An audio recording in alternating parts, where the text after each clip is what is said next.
啱啱喺呢度打完聯賽，原來同香港嘅聯賽係爭咁遠。想知有咩分別？跟住翻嚟。第一個呢，就係位置嘅名稱啦。呢度嘅大取就叫 pass hit，因為又要接波又要殺波。咁其他呢 oppo middle setter libero 都一樣。唔知點解佢哋唔係都係叫 pass hit，唔係全部人都係要接波殺波嘅咩？跟住呢，就仲有一個就叫做 DS 啦，即係 defense specialist，咁就同香港嘅 receiver 差唔多。第二就係用嚟比賽嘅體育館啊，呢度嗰啲體育館呢，通常呢都係學校嘅私人嘅體育館啦，而佢哋嘅共通點就係全部都好遠，所以我哋每次去嘅時候呢，都好厚面皮咁樣黐朋友車。農場？冇錯，因為朋友要幫屋企人餵動物，所以呢，我哋就一齊去咗佢哋屋企嘅農場嗰度瞓。第三就係比賽制度嘅差異啦，咁呢度全部 division 咧都係打5局3勝嘅，咁香港就只有甲1甲2係咁啦。我哋喺呢半年入邊每個禮拜都會打一場波，就係同我哋同一個 division 嘅對面打單循環，打晒之後呢，喺 ladder 前面嘅頭4名就可以打 semi final 同埋 final 啦，就好似甲1頭4名都仲有一個總決賽咁。不過呢度嘅名次呢，就係 final 之後先至誕生嘅。而我自己覺得最唔習慣嘅呢，就係除咗 league 同埋 reserve 即係最高級嗰2個組別之外呢，其他嘅 division 都係要自己做球證嘅。每次比賽我哋都會需要留多個鐘啦，又或者比賽之前要早幾個鐘度 on duty， 有時仲會因為咁所以搞到冇乜時間熱身。呢個就係我最唔習慣嘅嘢，即係點解俾咗咁多錢但係都係要自己做球證。咁每隊 on duty 嘅人呢，都會有相關嘅 referee 嘅資格啦。不過要 level 1嘅球證牌其實好簡單嘅啫，只要俾錢上一個 online course 咧，答晒佢嗰啲 quiz 咧，咁就可以有嗰張 cert 就可以做到 level 1嘅 referee 啦。有關考球證牌同埋教練牌嘅嘢咧，有機會我之後可以再講啦。不過呢，咁都係好有唔好嘅，因為就咁上個 online course 已經有個資格啦，咁所以通常自己做嘅話呢，就相對就會吹得冇咁嚴格。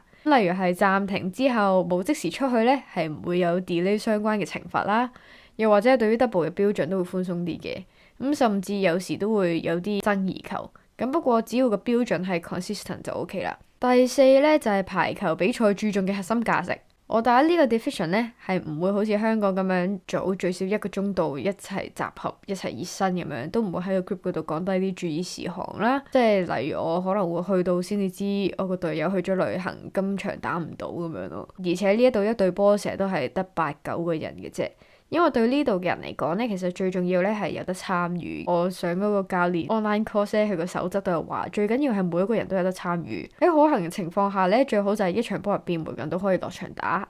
如果唔係，就會有機會造成唔公平噶啦。咁你可能會問，咁少人，如果有人整親啊、唔舒服啊、唔得閒嘅話，咁點算呢？有政府唔驚。呢一度嘅球員係可以有升降班咁樣去幫同一個 club 嘅球隊咁樣去比賽。咁即係點呢？例如我打嘅係 Division 2啦，上面就有 Div1，下面有 Div3 啦。如果我嗰隊咁啱可能真係人整親去咗旅行嘅話呢， Div1 嘅人呢，呢個禮拜就可以過嚟 Div2 嗰度打一場比賽嘅。不過如果嗰個人打咗Div2 嘅比賽嘅話呢，咁佢同一個禮拜就唔可以打翻佢自己嘅 division 嘅比賽啦。跟住呢，就係一個 club 唔止係一個 club 嘅，即係唔係淨係打排球嘅啫，佢仲係一個 community 嚟嘅。咁所以係有機會有其他嘅活動嘅，例如我哋啱啱嚟到就有啲 pub crawl 嘅活動啦，咁就一齊去飲酒啊、識朋友咁樣啦。咁我哋喺 Adelaide 嘅第一個聯賽就咁就完咗啦。咁呢半年入邊呢，我哋差唔多每個星期都要練波啦，要打比賽啦。咁我哋自己有時仲會加操做 gym。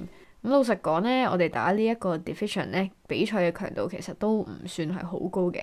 但係我覺得對我嚟講係一個超級好嘅體驗嚟嘅，尤其係我自己由自由人轉咗做一個大錘啦，咁 Daisy 可能第一場就開始就做咗副隊長，所以得分嘅責任就變咗喺我哋身上。咁呢樣嘢都係我自己覺得最大嘅分別。可能有1-2場波我都會覺得唔可以為大家贏到個比賽而覺得自己好廢啦、好傷心啦。咁但係呢個過程正正係我需要嘅嘢，因為我學識咗點樣去用自己識同埋自己叻嘅嘢去幫助隊波，同時我都係學緊點樣去運用同埋去承受、去適應呢一種心理嘅壓力。好多人都會問我哋下年仲繼唔繼續打呢個 club 啊？會唔會仲繼續打呢個 division 呢？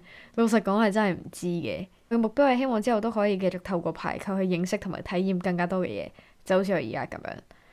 係咯，希望下一年嘅聯賽可以為我帶嚟另一種唔同嘅體驗。下次見。